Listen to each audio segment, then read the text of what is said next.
نحمده ونصلي ونسلم على رسول الکریم اما بعد۔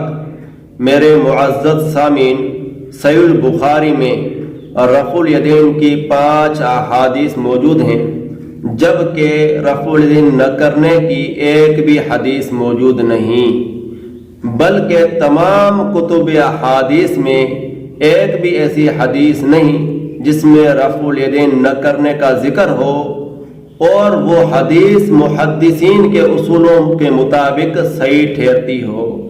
ایک بھی ایسی حدیث نہیں جو صحیح سند سے ثابت ہو اور رفع الیدین نہ کرنے کا ذکر اس میں موجود ہو۔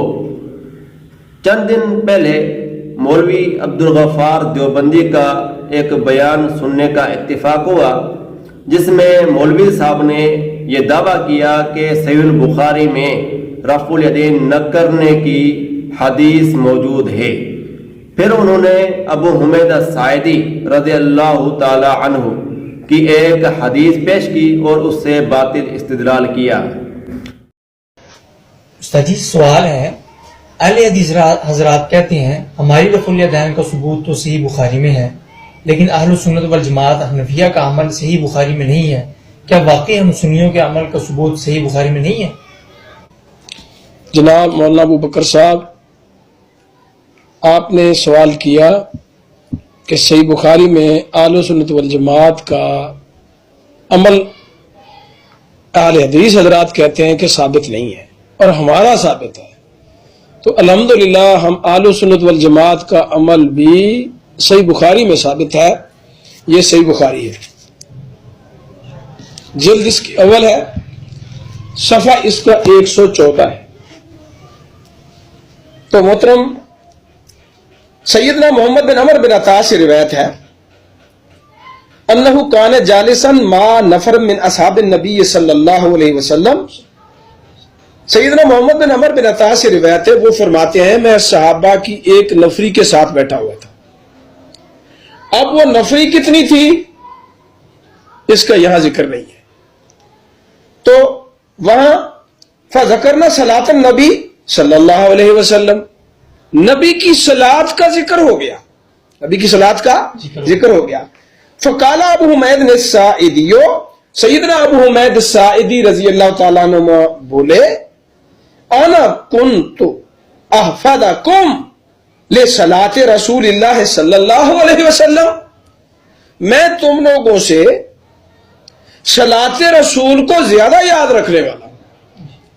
اب یہ صلاۃ رسول کی بات ہو رہی ہے، سیدنا ابو حمید ساعدی انصاری مدنی بیان کرے نبی اکرم صلی اللہ علیہ وسلم کی وفات کے بعد اور تقریباً 42 ہجری کے پہلے، 42 ہجری سے 40 سے بھی پہلے، بلکہ 38 سے بھی پہلے ایسا سب۔ اس باطل استدلال کا جائزہ پیش کرنے سے پہلے آپ کو یہ بتاؤں کہ صحیح البخاری میں ترک کی ایک بھی حدیث نہیں، اس بات کو مولوی عبدالغفار کے اکابرین نے بھی تسلیم کیا ہے۔ فی الحال میں آپ کے سامنے صرف ایک حوالہ پیش کرتا ہوں، ایک حوالہ دیوبندیوں کے ایسے عالم کا جن کو یہ لوگ شیخ الحدیث، وکیل اناف اور مناظر اسلام وغیرہ وغیرہ القابات سے نوازتے ہیں، مولوی منظور مینگل دیوبندی۔ اس کا دیوبندیوں کے یہاں بہت بڑا مقام ہے، کافی عرصہ انہوں نے مدرسے میں تدریس کی ہے اور ان کے کئی شاگرد ہیں۔ خود انہوں نے اظہار کیا ہے کہ میرے بے شمار تلامذہ موجود ہیں، شاگرد موجود ہیں۔ الغرض علماء دیوبند کیا ان کا بڑا مقام ہے۔ منظور مینگل صاحب کی ایک کتاب ہے تحفۃ المناظر، ان میں اس کتاب میں مینگل صاحب نے اس مسئلہ پر بحث کرتے ہوئے ایک اعتراض اٹھایا کہ اہل الحدیث کہتے ہیں کہ ہماری حدیث رفع الیدین کے متعلق صحیح البخاری میں موجود ہے اور آپ رفع الیدین نہیں کرتے، تو اس مسئلہ پر آپ کی ایک بھی حدیث صحیح البخاری میں موجود نہیں۔ تو یہاں پر عبدالغفار دیوبندی کے اصول کے مطابق مینگل صاحب کو کہنا چاہیے تھا کہ یہ آپ اہل الحدیث غلط کہہ رہے ہیں، جبکہ صحیح بخاری میں ابو حمید الساعدی کی حدیث موجود ہے۔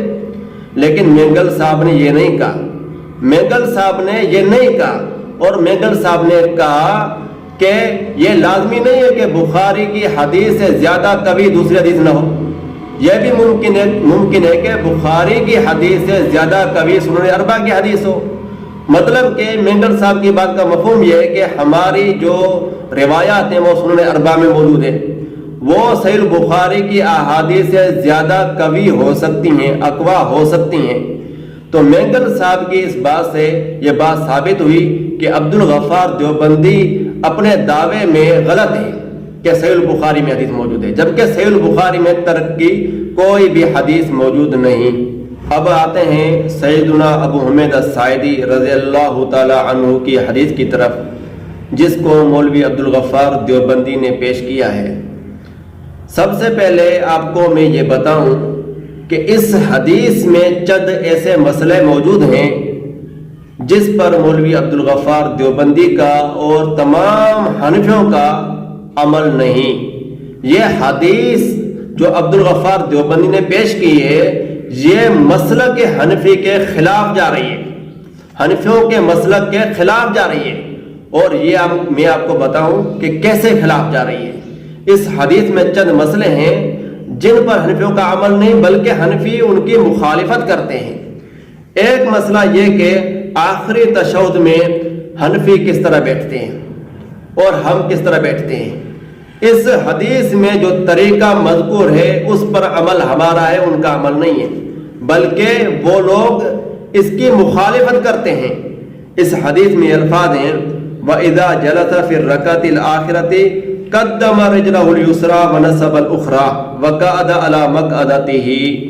جب آپ علیہ الصلوۃ والسلام آخری تشہد میں بیٹھتے تو پاؤں نکال دیتے اور مقعد پر بیٹھ جاتے، لیکن حنفیوں کا اس پر عمل نہیں.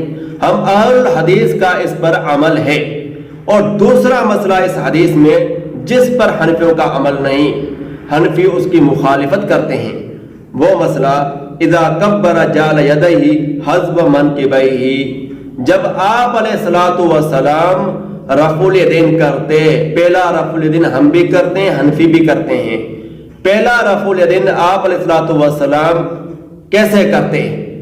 یہاں تک آپ علیہ الصلوۃ والسلام رفع الیدین کرتے، جبکہ حنفی لوگ کانوں تک رفع الیدین کرتے ہیں. اور اس حدیث میں یہ مذکور ہے کہ آپ علیہ الصلوۃ والسلام یہاں تک سینے تک رفع الیدین کیا کرتے تھے. حنفیوں کے مسلک کے یہ حدیث خلاف جا رہی ہے. اس حدیث میں دو مسئلے ہیں جن پر حنفیوں کا عمل نہیں کہ مولوی عبد الغفار صاحب یہ حدیث تو سراسر آپ کے خلاف جا رہی ہے. آپ نے اس حدیث کو پیش کرنے سے پہلے یہ کیوں نہیں سوچا کہ اس حدیث پر ہمارا عمل ہے کہ نہیں؟ کیونکہ حنفی مسلک کے اکثر ایسے مسائل اور اعمال موجود ہیں جو سراسر صحیح احادیث کے خلاف ہیں. دوسری بات یہ ہے کہ اس حدیث سے حنفیوں کا استدلال یہ ہے کہ اس میں رفع الیدین عند الرکوع کا ذکر نہیں.